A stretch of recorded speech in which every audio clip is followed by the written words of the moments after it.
Thanks, Liding. And for more on Brexit and its implications, I spoke to Chris Bovis. He's a professor of business law at the University of Hull in the United Kingdom and an advisor to the UK Cabinet on growth strategy. And I began by asking him if the downward spiral of global stock markets is temporary or a sign that could lead us to possible recession. It could be very dangerous, Nathan. It could be extremely contagious and very contaminable.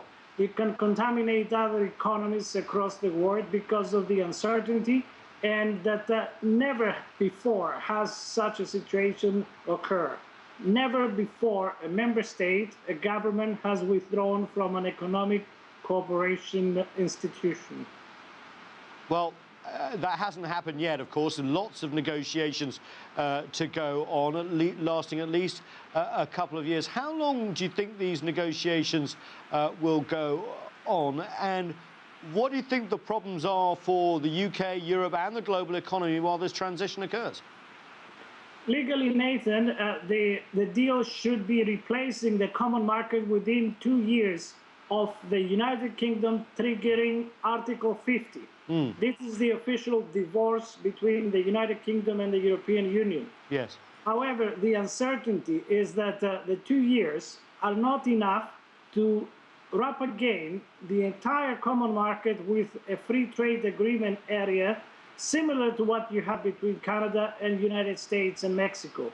The time is not enough, and that will create uncertainties that will compile on serious nervousness in the market, in the inward investment, and also the infrastructure investment.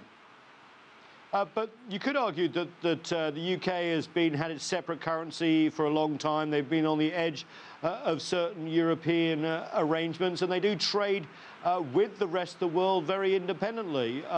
Surely things won't change that much.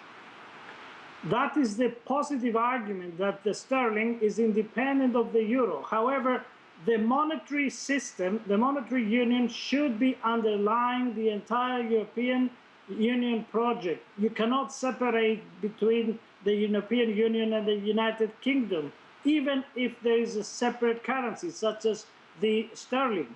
Other member states, such as Sweden or Denmark, have their individual currencies, and they do interlinked very, very closely. So it's extremely dangerous to separate them. What about the economic impacts of potential problems within the United Kingdom? Scotland, for example, is contemplating another push for independence. Possibly we could see Northern Ireland, a referendum. Are we seeing the end of the UK as we know it? This is the Pandora's box, Nathan. The Scottish government issued a warning within a couple of hours of the final results of the referendum that it wants to go separately within the European Union, therefore create a different structure within the United Kingdom. United Kingdom doesn't exist anymore as of yesterday. In addition to that, the northern part of Ireland wants to reunify itself with the Republic of Ireland. So you have a completely different map of the United Kingdom that will create serious uncertainty for the years to come. Well, there's a complicated demographics in Northern Ireland, but I do take your point. What about businesses then in this unfavourable or unstable environment? Are they going to leave Britain, move to the EU mainland? Have we seen any of that yet? Yes, indeed. American conglomerates, Morgan Stanley, they decided to move immediately as Plan B 2,000 employees to Paris or Berlin or Frankfurt because they could not afford to wait until the negotiations finish and they replicate the common market principles.